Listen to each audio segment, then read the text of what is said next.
Le ministère des Mines, de l'Industrie et du Développement technologique est en vitrine du SAGO cette mi-journée. Le secteur, comme chacun le sait, est en pleine effervescence, tant du fait de la volonté politique exprimée par le chef de l'État qu'en raison de la richesse du sous-sol camerounais. Ce contexte très particulier colore la toile de fond de la conférence qui démarre, avec pour invité le ministre des Mines, de l'Industrie et du Développement technologique par intérim, M. Fou Callistus Gentry. Bonjour, Monsieur le ministre. Bonjour. Et comme à l'accoutumée, nous allons écouter votre intervention liminaire avant la suite de cette conférence qui sera faite de questions, tant les miennes que celles du public. Nous vous écoutons, Monsieur le ministre.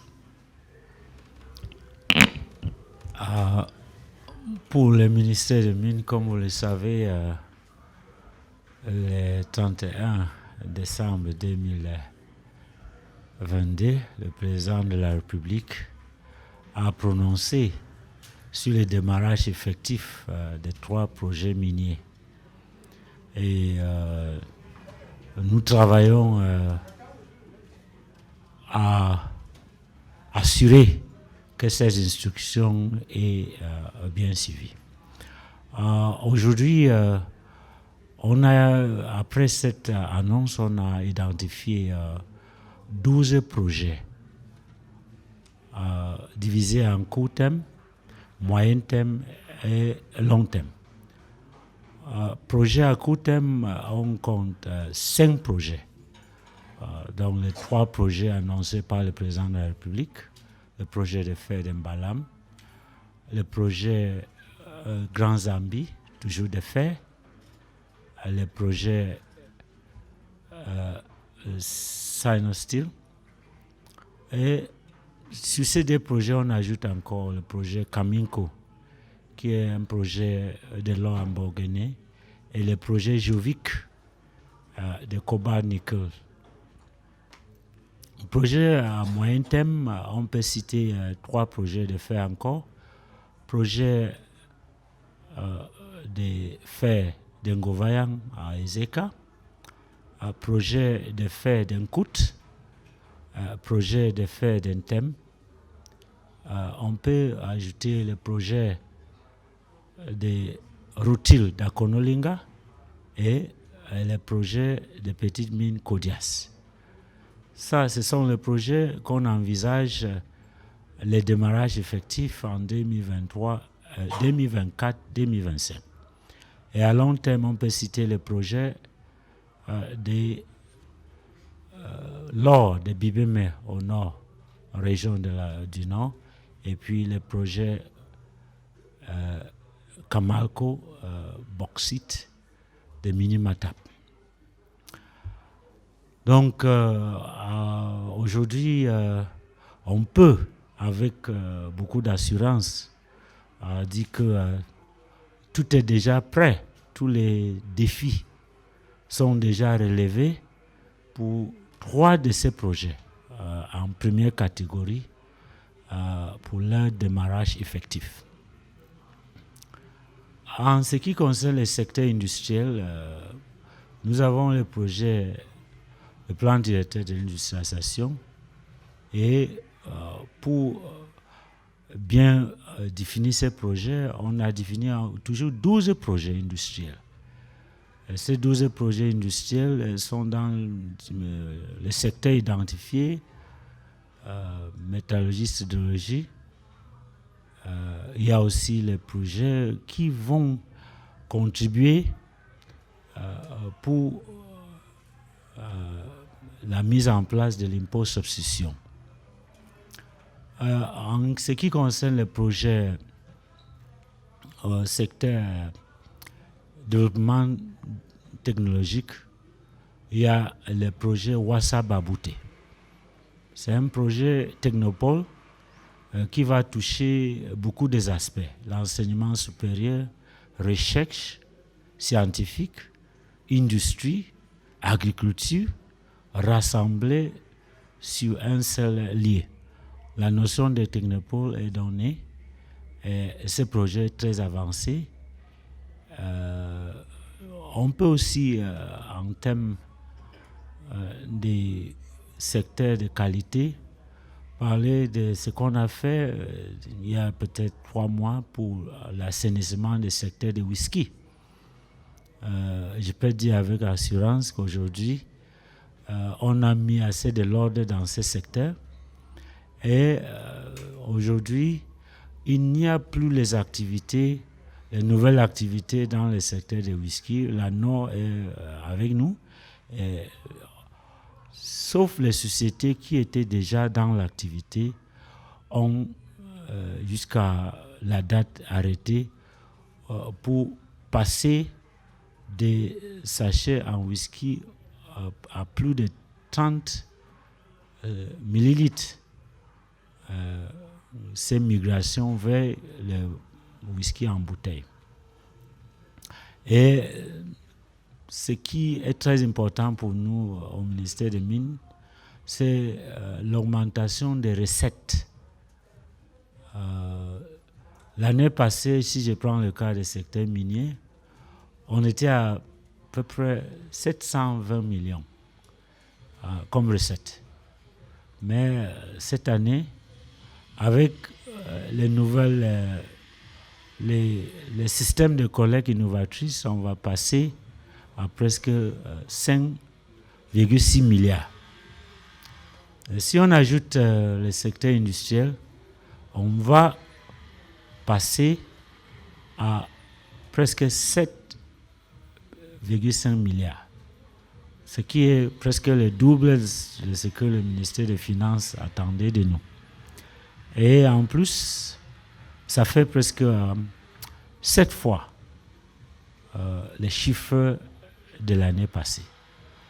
On était sur le terrain au niveau de Sanaga Maritime, au niveau du département de Mungo, pour mettre en place les directives qui vont permettre que cette nouvelle chiffre soit atteint. Donc voilà, il y a 5 volets que je peux dire le ministère des Mines est en train de suivre pour que les objectifs, la feuille de route du ministère des Mines, de l'Industrie et du Développement technologique soient bien accomplis. Merci, Monsieur le Ministre. Comme je l'annonçais tout à l'heure, nous poursuivons tout à l'heure cette conférence avec une série de questions. D'ici là, voici une première page de publicité. Au cœur de la transformation structurelle de l'économie camerounaise, le ministère des Mines, de l'Industrie et du Développement technologique, sous l'impulsion du président de la République, son Excellence Paul Biya, sous la coordination du Premier ministre Chief Joseph Dr. John Gouté et sous la conduite du ministre des Mines, de l'Industrie et du Développement technologique par intérim, le professeur Fou Callistus Gentry, conformément à ses prérogatives, est engagé dans la mise en œuvre de la politique minière, industrielle et de développement technologique du gouvernement. Dans le secteur minier, en droite ligne du discours du chef de l'État le 31 décembre 2022, 3 grands projets sont en cours d'implémentation, notamment le projet d'exploitation du minerai de fer de Ribi-Lobé, du gisement de fer de Mbalam-Nabeba et du fer de Bipindi-Granzan. Dans le secteur industriel, parmi les grands projets prioritaires en cours de réalisation, figurent les parcs industriels à vocation zone économique spécialisée de Bérois et d'Edéa dans le sous-secteur forêt-bois, le technopôle agro-industriel de Ouassa-Babouté et le complexe industriel agroalimentaire de Kaélé dans le sous-secteur agro-industrie, ainsi que l'usine de production de clinker et de ciment à Figues. Enfin, dans le secteur du développement technologique, une emphase est mise sur la construction des centres d'appui à la technologie et à l'innovation. La réalisation de ces projets concourt entre autres à la création de nombreux emplois et à la mise en place des infrastructures de base pour l'amélioration des conditions de vie des populations. Pour ample information sur les activités du ministère des Mines, de l'Industrie et du Développement technologique, rendez-vous au Salon de l'Action gouvernementale SAGO du 22 au 29 juillet 2023 au Palais des Sports de Yaoundé. Welcome to the country of opportunities, Cameroon. Cameroon, Gateway to Central Africa is an economic hub that gives access to the large market spaces of the Economic Community of Central African States, ECAS, the Economic and Monetary Community of Central Africa, CEMAC, the Economic Community of West African States, ECOWAS, through Nigeria, and even the Southern African Development Community, SADC, and the East African Community, EAC, via Chad, Congo, and the Central African Republic.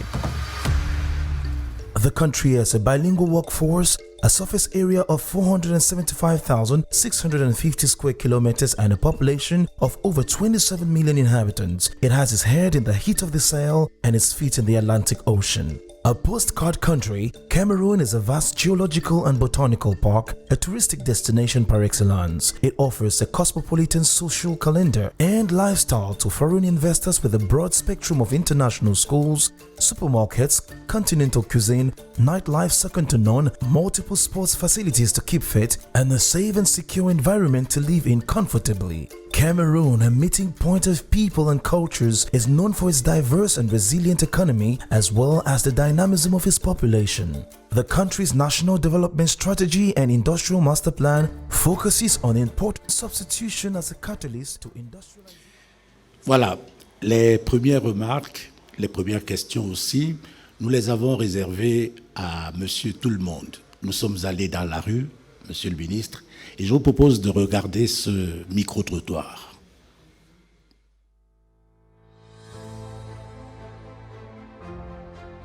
Le secteur minier peine encore à prendre corps au Cameroun parce que jusqu'ici, nous ne voyons pas encore l'industrialisation minière.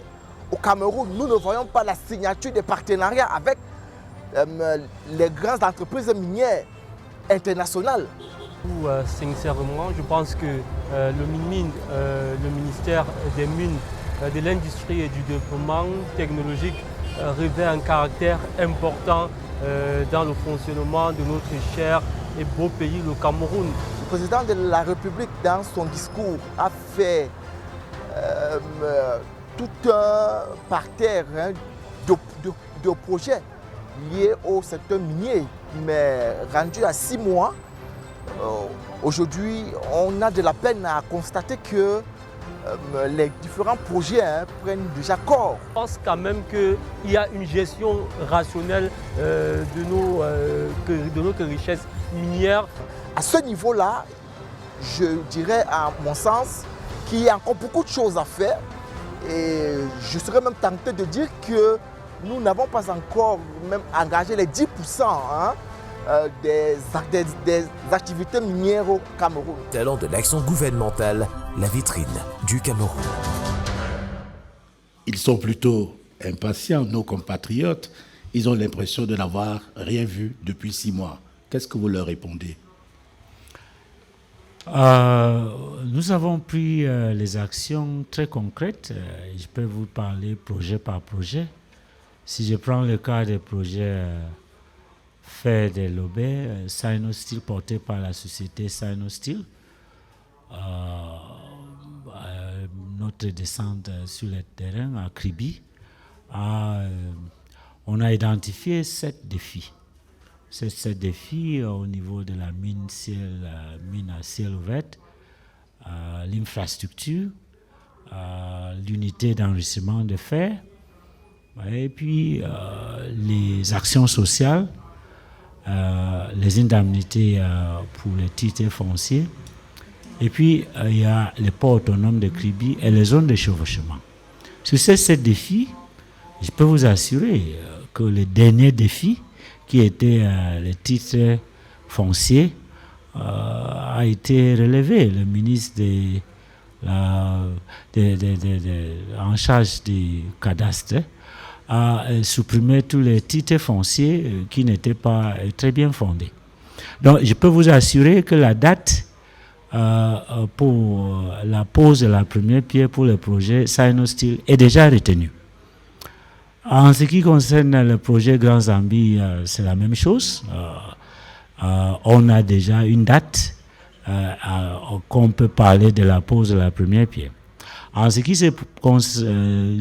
concerne le projet Jovic, on était sur le terrain, on a mis en place un partenariat qui compose de sociétés bien connues dans la filière. On parle de Sino-Hydro pour mine, on parle de Xinghai qui va construire les centrales d'enrichissement de fer, on parle de Enfi qui va assurer le secteur aval où on va aller au-delà des concentrations pour produire les batteries.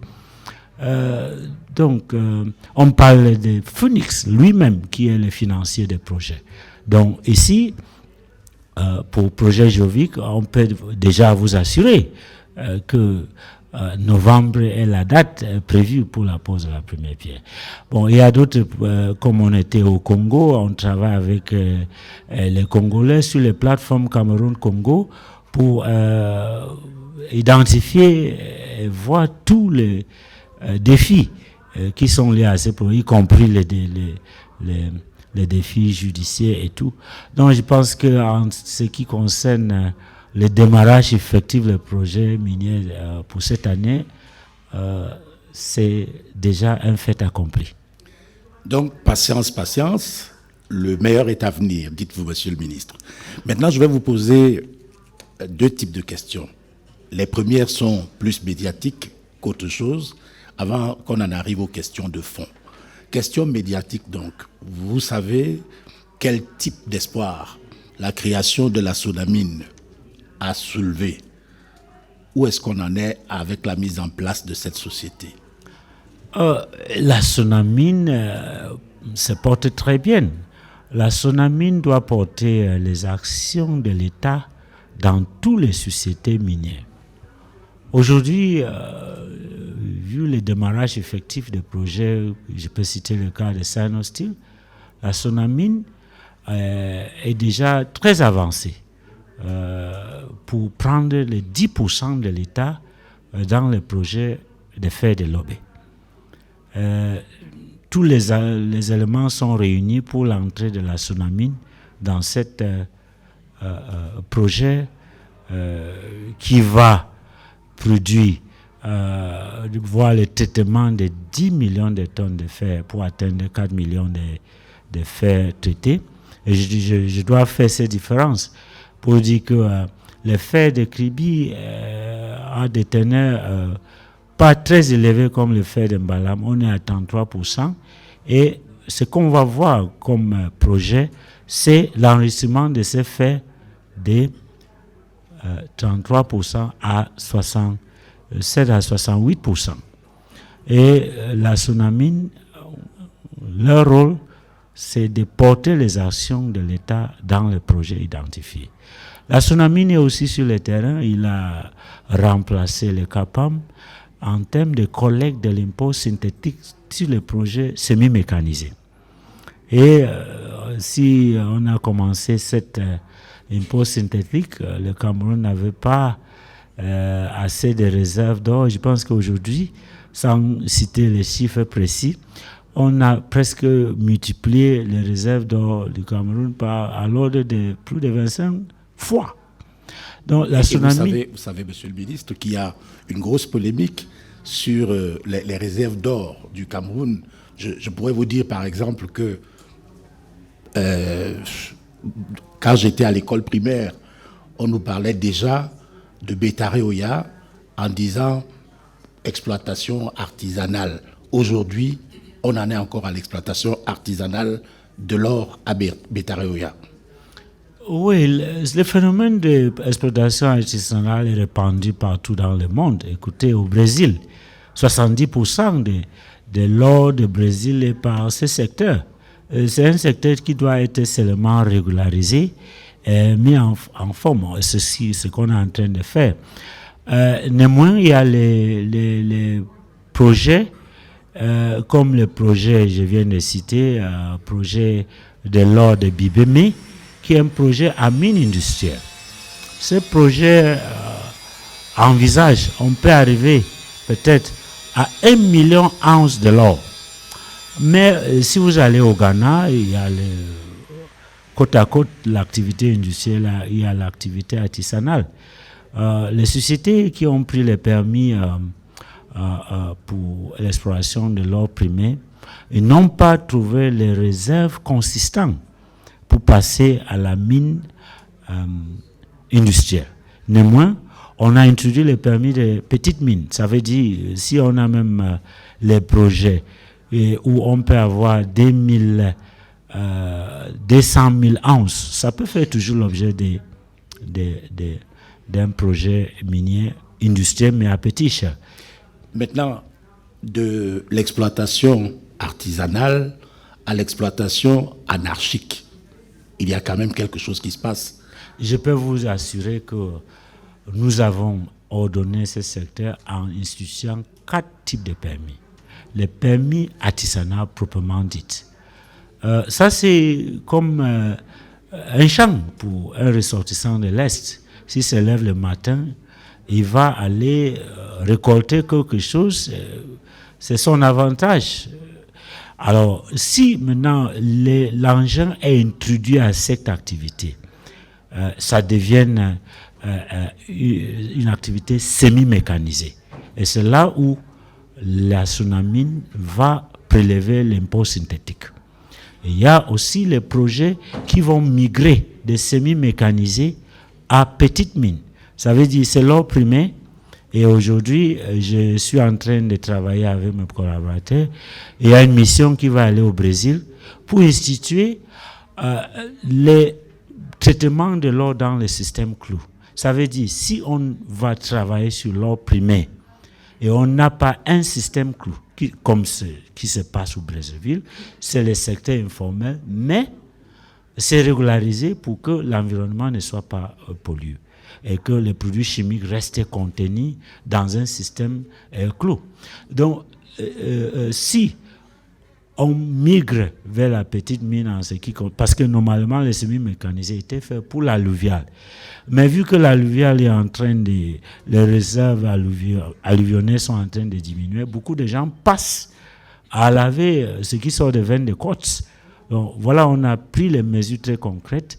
On a déjà rassemblé 26 dossiers qui vont être transmis à la présidence pour qu'on donne les permis de semi-mécanisés où l'activité est bien suivie. Et je peux vous assurer que d'ici quelques temps, l'activité semi-mécanisée pour l'or primaire ne peut plus être pratiquée si ce n'est pas dans un système clos. Les nouvelles qui nous parviennent des mines camerounaises où il y a une exploitation anarchique ou, disons, artisanale, ces nouvelles sont assez alarmantes. On parle beaucoup de la maltraitance des nationaux par des investisseurs étrangers. Est-ce que le ministre des Mines est au courant de ce qui se passe sur le terrain? Oui, je peux vous dire, si on a... cette situation est très préoccupante. Et on peut vous dire qu'il y a beaucoup de ressortissants chinois dans beaucoup des locaux à l'Est. Mais qu'est-ce qu'on a fait? On a pris les mesures transitoires. Chaque opérateur de semi-mécanisé, il a encore, je pense, 15 jours pour être conforme. Si on est en train d'amener une activité mécanisée, il faut des choses. Une action sociale vers les populations choisies dans 5 catégories. C'est un circulaire qu'on a sorti il y a 2 mois. Il faut choisir soit secteur énergie, soit secteur santé, soit secteur éducation, soit secteur de travaux publics. Il y a une action sociale. Il y a le projet qui remonte même à 150 millions comme projet social. Et il y a un engagement suivi où l'environnement doit être restauré. Ça, c'est ce qu'on est en train de faire actuellement. Et avec la SONAMINE, on a localisé une société qui va prendre tout. On appelle les terrains orphelins ou les terrains en cours pour reprendre l'activité et remettre ces terrains détruits en zone industrielle où on va pratiquer une agriculture de 2e ou 3e génération. Donc je pense qu'on est en train de prendre les mesures adéquates pour redresser la situation qui malheureusement est arrivée. Et je peux vous assurer que cette situation est préoccupante et que les mesures adéquates, d'ici peut-être un mois, vous allez constater la fermeture de beaucoup des opérations semi-mécanisées qui ne vont pas être conformes à cette volet de mener une action sociale aux populations et de restaurer l'environnement. Un autre sujet de préoccupation, de grosse préoccupation, Monsieur le ministre, c'est le travail des enfants dans les mines. Est-ce qu'il y a des structures de contrôle de l'activité dans les mines pour éviter ce grave problème? Comme vous avez bien dit au début, la Sonamine, sa présence nous aide beaucoup dans cet aspect. La Sonamine a pris sur lui de s'engager avec un consultant qui n'est pas là seulement pour restaurer l'environnement, mais à veiller à de bonnes pratiques. Donc la Sonamine a tenu beaucoup de séminaires, et comme c'est lui actuellement qui veille sur l'activité minière dans son implication dans les collectes de l'impôt synthétique, les pratiques, comme on cite, viennent sous le contrôle de la Sonamine avec la direction des mines et avec parfois, je peux vous assurer, il y a la société civile, il y a les CONAC qui étaient sur le terrain et je pense qu'ils sont en train d'apprécier les actions qu'on a prises pour redresser la situation qui est, je peux vous assurer, très préoccupante pour nous. Venons-en maintenant aux questions de fond, Monsieur le ministre.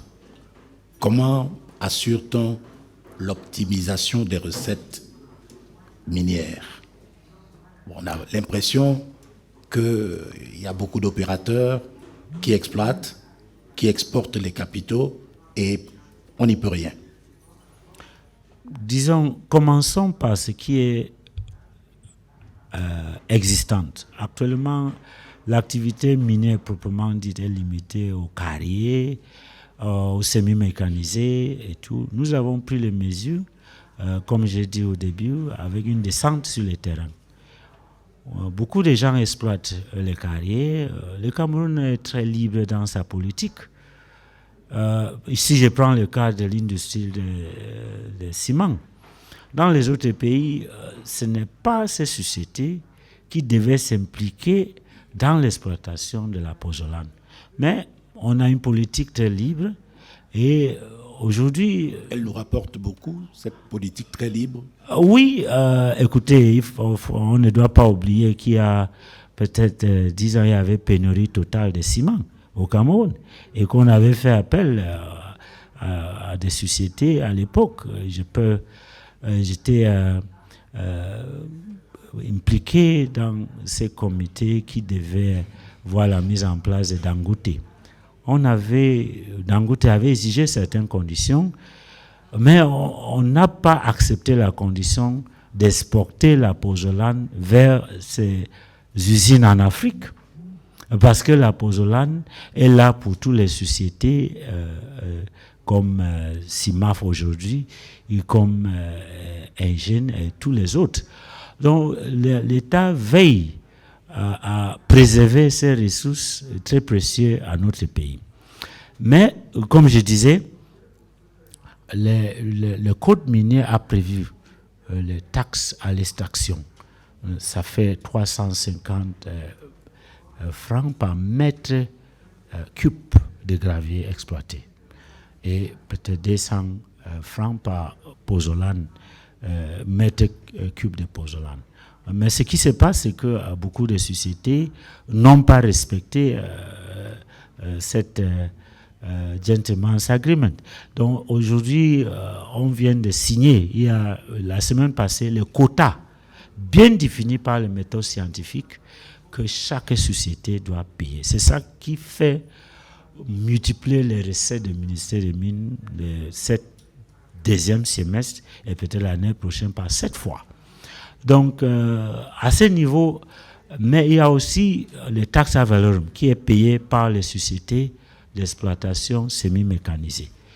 n'oublions pas que la mine proprement dite, c'est la mine industrielle. Je vous ai cité 12 projets. C'est là, si je prends un seul projet comme le projet Sinosteel, ça va créer les milliers d'emplois. C'est ça la mine. Tout ce qu'on voit actuellement, c'est juste creuser les surfaces.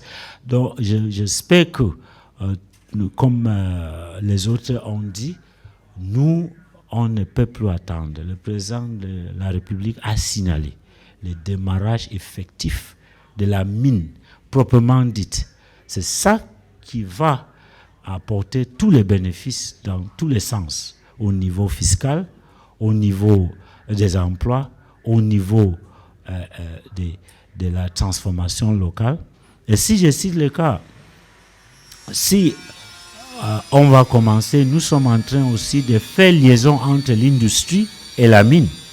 Je prends le cas de bauxite. Si on va prendre le bauxite de Minimatap et on va exporter ça en forme brute, ça va nous donner quelques $45. Mais si on transforme en alumine, on va passer de $45 à $400. Si on quitte de l'alumine en aluminium, on va aller à 2000 quelque chose $. Donc, c'est lui qui transforme, c'est lui qui va créer les emplois, qui va créer les richesses. Si on restait dans cette situation, c'est parce que nous, on est resté, que ce soit secteur agricole, que ce soit secteur mine, on restait dans la phase amont. Ces phases ne créent pas les emplois, ces phases ne créent pas les richesses. Et on descend même au niveau tertiaire. C'est lui qui va spéculer les bateaux de pétrole qui quittent le Cameroun ou qui quittent le Nigeria. Pendant des mois en haute mer, va être milliardaire. Celui qui produit dépend sur la vente de son produit. Donc, si on va valoriser le secteur secondaire, tertiaire, comme on est en train de mettre en place l'industrie minière proprement dite, le Cameroun va commencer à tirer bénéfice des potentiels de son sous-sol. Monsieur le ministre, vous venez de me donner l'occasion de prendre des nouvelles précisément des mines de bauxite du Cameroun, Minimatap, Fongo-Tongo, dont on parle depuis des décennies, peut-être même depuis un demi-siècle. Et rien ne se produit de ce côté-là. Qu'est-ce qui se passe? Là, je peux vous expliquer. La géographie ne nous a pas beaucoup favorisés. Les gisements de Minimatap est à peu près à 1000 km de la mer. Si vous allez en Guinée, les mines de bauxite sont situées à 27 km de la mer. L'activité est rentable, même pour exporter le bauxite. Mais pour nous, le projet de bauxite de Minimatap est forcément lié avec la transformation. Si il faut transformer, il faut le minimum, le rail doit être à mesure de porter même les entrantes de Douala pour arriver à Minimatap. Parce que on ne peut pas transformer sans certaines... Donc, il faut l'aspect infrastructurel. L'infrastructure, c'est lui qui est très critique, soit pour le projet de Mbalam, soit pour le projet de Minimatap. Si quelqu'un vous dit aujourd'hui qu'on va prendre le bauxite de Minimatap à 1000 km, exporter en sans forme, et que ça va être rentable, ce n'est pas vrai. En Guinée, la mine plus distante des ports maritimes, c'est à 200 km. Beaucoup, c'est à 27 km. Donc la géographie ne nous a pas favorisés. Voilà pourquoi on était il y a quelques semaines à l'UQAM. Il y a le moment où la LUQAM va dépenser 10 milliards juste pour payer les frais de transport comme délai de déchargement des bateaux. Alors, si nous, on va intégrer l'aspect de transformation de bauxite en alumine, qui reste un problématique à cause de l'infrastructure depuis l'indépendance, comme vous dites, c'est ça qui va faciliter le développement de ces gisements. Autre chose maintenant, Monsieur le ministre, nous aimerions, dans l'opinion, avoir des précisions sur cet accord bilatéral qui a été signé en marge du sommet de la CEMAC à Yaoundé avec la République de Guinée équatoriale sur le partage de production de pétrole et du gaz. Qu'est-ce qu'il y a derrière? Merci. J'ai eu l'opportunité, cette chance d'être présent pendant la signature de cet accord bilatéral transfrontalier, gisement transfrontalier, après qui a fait un événement pendant les assises CEMAC. Après, j'ai aussi eu l'opportunité de défendre ces lois à l'Assemblée nationale et au Sénat. Le gisement dit transfrontalier, c'est un gisement qui chevauche des pays et pour qualifier à une exploitation avec l'accord bilatéral, comme on vient de voir pour le cas de Guinée équatoriale et Cameroun, il faut les mêmes opérateurs dans les deux pays, ce qui était le cas. Donc on vient de finir avec la loi et désormais ce projet est une réalité qui va, c'est un projet qui va générer beaucoup d'emplois. C'est un projet où beaucoup de députés ont posé la question, est-ce que ça va être développé dans la mer, en Guinée équatoriale ou au Cameroun? Mais pour le moment, la réponse est très simple. Si la Guinée équatoriale dispose déjà des infrastructures de transformation de ces gaz, on va bientôt commencer par la Guinée équatoriale, qui ne change rien parce que le Cameroun détiennent presque 80% de totalité des réserves. Et comme c'est le même opérateur, que c'est traité en Guinée équatoriale ou au Cameroun, chacun sait ce qu'il attend des recettes. Donc, je pense que le Cameroun, entre-temps, est en train de définir aussi les modalités de transformation des gaz qui va provenir de ces grands projets qui est un très grand projet pour l'Afrique. Beaucoup de gens ont demandé pourquoi il n'y a pas de tel arrangement entre peut-être le Cameroun et le Nigeria ou le Cameroun. Mais c'est très simple. C'est quelque chose qui est déterminé par la nature. Si un gisement ne chevauche pas entre deux pays, si ce n'est pas transfrontalier, ça ne peut pas faire l'objet d'un accord bilatéral pour que ça soit exploité conjointement. Donc, je peux seulement dire que le projet est en bonne voie et que c'est le Cameroun qui tire le maximum de bénéfices en termes de recettes fiscales, en termes des emplois et en termes de développement de l'aval de ces secteurs. Parlons un petit peu d'industrie. Nous avons un plan directeur d'industrialisation. On en parle régulièrement, mais on ne voit pas du tout l'application sur le terrain, l'opérationnalisation de ce plan directeur d'industrialisation. Qu'est-ce qui se passe? Oui, on a eu beaucoup, il y a eu beaucoup de changements. Il fallait soumettre cette étude qui a commencé par un cabinet. On a redressé beaucoup de choses pour être conforme avec la vision SND 30 qui, aujourd'hui, je peux vous assurer qu'on est dans la deuxième phase. Mais néanmoins, le PDI, c'est juste une orientation. Comment structurer notre industrie? Mais actuellement, l'industrie est en cours. Je peux vous dire qu'on a identifié, comme je viens de dire, 12 projets industriels. Projets à court terme, comme dans le secteur minier.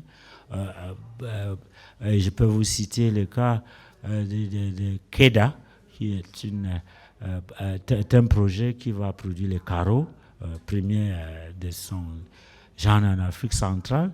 Il y a le projet de Kaélé, Il y a d'autres projets industriels qu'on a regroupés comme le secteur minier en court terme, moyen terme et à long terme. Dans le PDI, nous sommes en train de faire les derniers réglages et je pense que on vient de signer le lancement des marchés qui va voir l'aboutissement de tous les processus qui va rendre les PDI applicables. Mais c'est pour vous assurer que les PDI n'empêchent pas le développement industriel. Tous les secteurs industriels sont en plein développement, mais le PDI va venir régler pour que... Il y a les secteurs où le Cameroun peut être très fort en Afrique centrale. On va privilégier le tel secteur. On doit savoir que la sidérurgie, métallurgie est régie. On est sûr déjà que la matière première va venir des fers, soit Sinosteel, soit les fers d'Embalam. Donc, les PDI, c'est ces documents de travail qui nous permettent de régulariser notre secteur industriel selon les paramètres bien définis et selon les besoins bien taillés de notre pays. Vous avez parlé dans votre déclaration liminaire de la campagne d'assainissement des whisky en sachet. On en parle depuis si longtemps, Monsieur le ministre.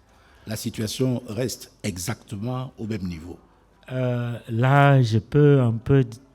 Je ne suis pas très sûr, mais je peux vous assurer que depuis notre descente, la société civile a beaucoup travaillé avec nous. Et comme vous le savez, nous, on avait commencé quelque chose, mais on a redressé. Vu aussi que les gens ont beaucoup investi, l'État a pris une mesure pour qu'il y ait une migration totale, et je dis bien totale, vers les bouteilles. Et pendant ces périodes, il n'y a pas, et je dis il n'y a pas de nouvelles sociétés qui peuvent entrer dans le business de fabrication des sociétés de whisky en sachet. Sur le terrain, on a exigé que désormais, avant la date arrêtée, il n'y a pas de société qui peut encore, si vous le voyez, vous pouvez nous informer, qui peut produire encore le whisky en sachet à 30 millilitres. On a exigé comme mesure transitoire au minimum de 50 millilitres. Et puis, de passer totalement en bouteille selon ce qui a été convenu entre les administrations de santé, commerce, notre ministère. Et je pense que c'est aussi une mesure de soutenir ceux qui ont commencé cette activité, qu'on a vu que ce n'est pas très bon pour la jeunesse camerounaise. Et l'État, dans sa sagesse, est en train de redresser ces situations. Et c'est précisément ma question, Monsieur le ministre. Est-ce qu'il va simplement s'agir de prendre les contenus actuels et de les mettre dans des bouteilles, ou va-t-on contrôler les contenus? Bon, écoutez, le whisky est consommé partout dans le monde. Ce qu'on exige, c'est que ça ne soit pas à la porte de tout le monde et qu'un enfant ne peut pas, avec 100 francs, se droguer. Mais le whisky est consommé en France, en Grande-Bretagne. Il y a le whisky qui coûte... il y a le whisky de 40 ans, il y a le whisky qui coûte des centaines de dollars. Mais on ne peut pas éliminer la fabrication de whisky. Mais on veut que ça soit fait dans les normes. Et c'est là où on voit. On ne peut pas dire que le ministère des Mines a dit qu'on ne va plus fabriquer le whisky au Cameroun. Si ce n'est pas fabriqué, on va importer. L'import-substitution va se retrouver où? Donc, on veut régler le secteur pour que le whisky soit fabriqué. La place des whisky, c'est dans les bouteilles. On veut que la whisky retrouve sa place, comme dans les autres pays. Je prendrai 2 ou 3 questions dans le public dans quelques instants. Mais je voudrais, Monsieur le ministre, que vous nous disiez un mot du technopole agro-industriel de Ouassa-Baboté. Où est-ce qu'il en est ce projet-là? Oui, c'est un projet, on a déjà fini la compensation des populations qui ont perdu leur terre. Aujourd'hui, on vient de lancer un appel de manifestation d'intérêt international et nous attendons à des partenaires très importants. C'est un projet qui va changer beaucoup de choses et je pense qu'après Wassa Babouté, il y aura beaucoup d'autres technopoles. Aujourd'hui, je peux vous assurer que ce projet, d'ici 1 mois, 2 mois, on va avoir tous ceux qui vont postuler pour être partenaires de l'État dans l'exécution des projets Wassa Babouté. L'État a déjà débloqué tous les fonds nécessaires pour la compensation et pour les études. Et je pense que ce projet, je peux vous citer, est en très bonne voie. Y a-t-il question dans le public? Oui, monsieur, je vous donne la parole.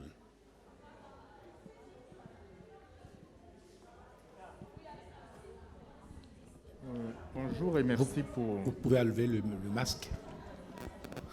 Vous n'avez rien à craindre. Merci vraiment de me permettre de poser cette question. Monsieur le ministre, merci pour tout ce que vous nous avez fait comprendre et connaître. La transformation industrielle, tout autant que la production minière ou la transformation minière, ont tout un dénominateur commun. C'est l'énergie nécessaire pour pouvoir opérer et conduire ces opérations.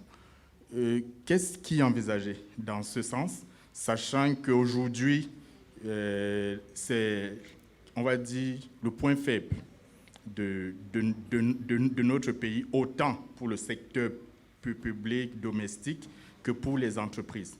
Comment on peut tenir ces grosses ambitions? Je vous ai entendu parler de la transformation de la bauxite en alumine, de l'alumine en aluminium, c'est énergivore. Qu'est-ce qui est mis en place? Est-ce qu'il y a une articulation entre ce qui se fait dans votre département ministériel et ce qui se fait notamment dans le domaine de l'énergie? Et voilà, c'est ce que je voulais demander. Merci. Merci. Si on dit que le Cameroun est un scandale géologique en termes de ressources minières, on peut aussi dire la même chose pour l'énergie. Je peux vous dire qu'après le Brésil, la République démocratique du Congo, le Cameroun est 3e, même au niveau mondial, en termes de potentiel énergétique. L'énergie que l'industrie veut, c'est l'énergie hydroélectrique, parce que c'est moins cher et c'est facile à transporter à de grandes distances. Donc, la politique en place, c'est, comme vous avez vu, avec la vision des présidents de la République, c'est de développer de grandes infrastructures énergétiques avec les barrages de Lompanga, de Nachgal et tout. Donc, cette politique est progressive. Et on est en train de construire les grandes infrastructures énergétiques pour le pays. Et pour moi, il n'y a pas de limite. Les pays, le Nigeria ne peut jamais se développer si le Cameroun ne va pas approvisionner l'énergie, parce qu'ils n'ont pas la chance, comme nous, d'avoir ce potentiel énergétique. Tous les pays autour de nous, le Tchad, la République centrafricaine, ils comptent sur notre développement des secteurs énergétiques pour les vendre l'énergie. C'est notre avantage géographique qu'on est entre l'Afrique centrale et l'Afrique de l'Ouest.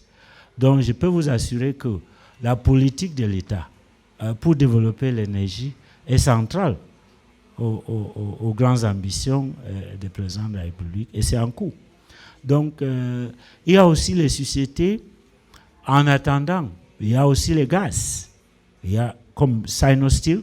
Sinosteel a demandé le gaz auprès de la SNH. Mais si on va commencer le projet Sinosteel et que la SNH n'a pas encore le gaz disponible, la société a pris les mesures conservatoires d'utiliser les huiles lourdes en attendant l'approvisionnement permanent des gaz. Donc, chaque projet a son plan d'énergie. Et je peux vous assurer que si le Cameroun est béni, ce n'est pas seulement dans le secteur des ressources sous-sol, mais aussi dans vu que notre pays était accidenté, c'est ça qui nous donne ces forces en termes de potentiel énergétique. Pas d'autres questions? Oui, monsieur.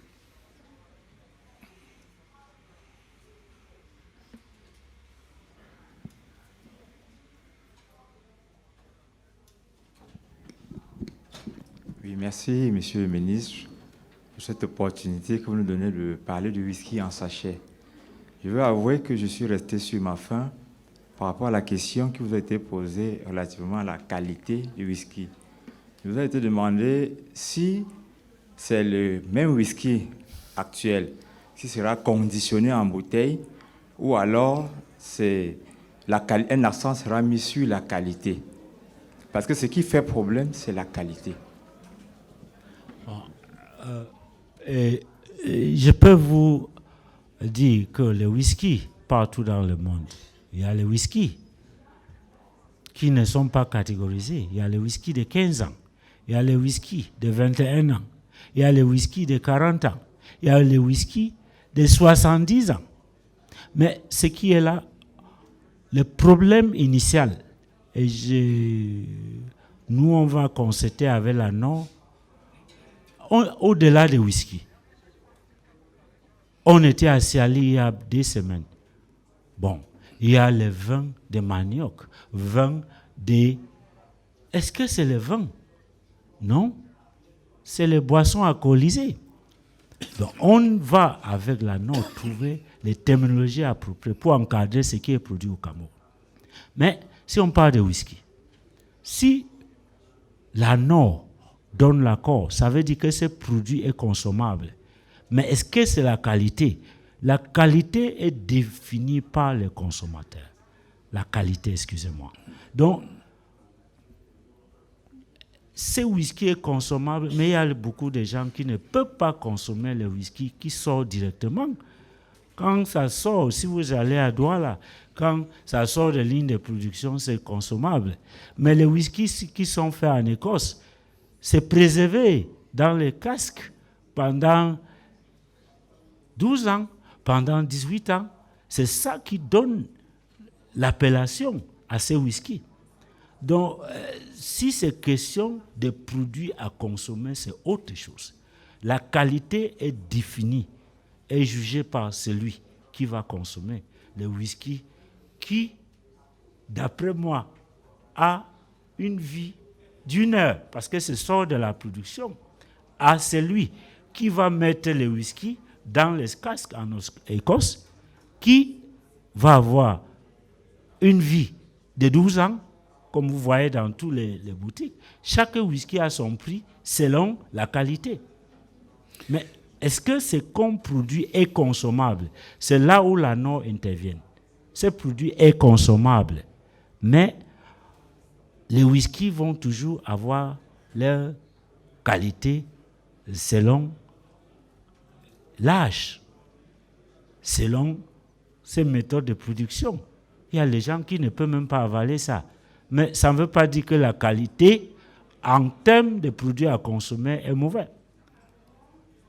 Donc, c'est à chacun de prendre ses responsabilités avec ce qu'on consomme. Si je prends le cas des vins, bon, il y a une société, la société civile nous a parvenu des conditions très terribles de fabrication et c'était nommé baron de quelque chose.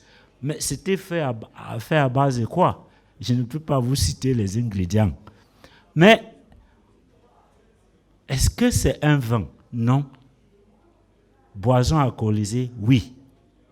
C'est pourquoi on veut avoir une réunion avec ANOR pour donner une nomenclature à ce qu'on produit au Cameroun. Pour que tout le monde, ça dépend. Sinon, si on va prendre les choses où on prend les fouleries, il y a les pommes de Paris, on mélange. Ce n'est pas le vin. Le vin est fait à base de raisin, c'est tout. Il n'y a pas autre chose. Monsieur le ministre, je voudrais qu'on termine cette conférence par un autre regard très loin vers l'avant. Il y a dans le monde un pays que je vais m'abstenir de citer qui a un sous-sol exceptionnellement riche. Des métaux rares, parfois même qui ne se trouvent que dans ce pays. C'est un pays béni des dieux au niveau de son sous-sol. Mais c'est un pays qui n'en bénéficie absolument pas, bien au contraire. Au point que ce sous-sol riche dans ce pays que je ne cite pas est considéré comme la malédiction de ce pays. Quelles sont les précautions qu'on prend au Cameroun pour qu'on n'en arrive pas là? Vraiment, je vous remercie pour cette question. Le Cameroun a un code minier qui veille à protéger les intérêts. Les intérêts, on était au niveau de Kribi, à Campo, partout, les intérêts sont protégés dans tous les sens. Intérêt fiscal, intérêt des autochtones, intérêt de contenu local. Les Camerounais, est-ce que les emplois vont être seulement les manœuvres qu'on va se retrouver non. Donc, dans tous les sens, le code minier a pris les mesures adéquates. Et si je vous dis toujours, si on ne peut pas sentir l'industrie minière aujourd'hui, parce que l'industrie minière proprement dite n'a pas encore commencé. C'est pourquoi nous, j'ai dit à tout le monde beaucoup de gens sont autour de nous avec le permis de recherche, l'accent du ministère des Mines aujourd'hui, c'est le démarrage effectif des projets miniers. Beaucoup de gens font trafic avec le permis de recherche, rien n'est développé. Écoutez, nous, on va envoyer la Sonamine, direction des mines, géologie, à Indaba, avec une orientation spécifique au Canada. Cherchez-nous les grandes sociétés minières. Le PRECASEM vient de finir une étude avec les données pour les choses que beaucoup de monde cherche aujourd'hui. Mais on est face aux spéculateurs. Ceux qui veulent prendre les permis et ça ne nous avance pas. Et si il y a ces malédictions dans je ne veux pas aussi, comme vous citez, le nom des pays, mais je vous dis, c'est parce que si on va tourner autour des spéculateurs, c'est lui seul qui va tirer bénéfice. Il faut aller au fond. Il faut choisir les partenaires avec une expérience avérée, qui sont capables de développer l'industrie minière. Il n'est pas question qu'une société est créée il y a 3 ans et on va lui donner un projet de milliards de dollars. Ce n'est que la magique qui peut faire développer un tel projet. Donc, on est en train de restructurer les projets. Oui, écoutez, aujourd'hui, on est en litige mondial avec un partenaire à qui on avait donné un projet. Est-ce que lui, il a découvert les faits? Non. C'était le projet découvert avec les partenaires de Cameroun, les PNUD, les BRGM, l'agence allemande, on les a donnés pour la mise à niveau. Et ils n'ont pas dépensé l'argent pour découvrir un gisement. Mais aujourd'hui, on est pris en otage. Donc, il faut redresser la situation avec la sagesse en mettant les partenaires stratégiques dans le projet, si on veut vite développer la mine. Et si on veut donner les permis, oui, les locaux peuvent avoir un permis de recherche. Mais dès qu'on, sur 100 permis de recherche, on peut terminer avec 3 permis qui vont donner un gisement. Mais dès qu'on trouve déjà quelque chose, cette personne doit laisser sa place. Il doit inviter un partenaire stratégique. Pour la recherche minière, tout le monde peut se débrouiller. Mais dès qu'on trouve quelque chose, ça devient un patrimoine de l'État à développer avec les partenaires stratégiques. Si on prend cette approche, on ne peut. Le code minier protège déjà les patrimoines de ces pays, ça protège les jeunes pour les emplois, ça protège le régime des recettes, mais l'essentiel, c'est que les projets miniers démarrent. Ça ne peut pas démarrer avec les partenaires qui ont les tendances spéculatives. Merci infiniment, Monsieur le ministre. C'était la conférence du ministère des Mines, de l'Industrie et du Développement technologique avec le ministre Fu Callistus Gentry. Dans quelques instants, la conférence de Camwater. Merci, mesdames, messieurs, pour votre très aimable attention.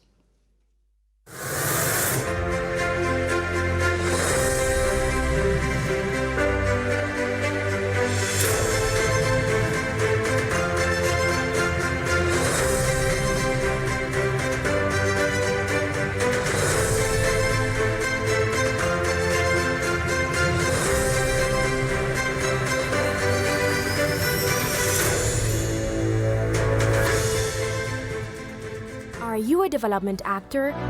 For 8 days, the Kirby City Council invites you to the second edition of the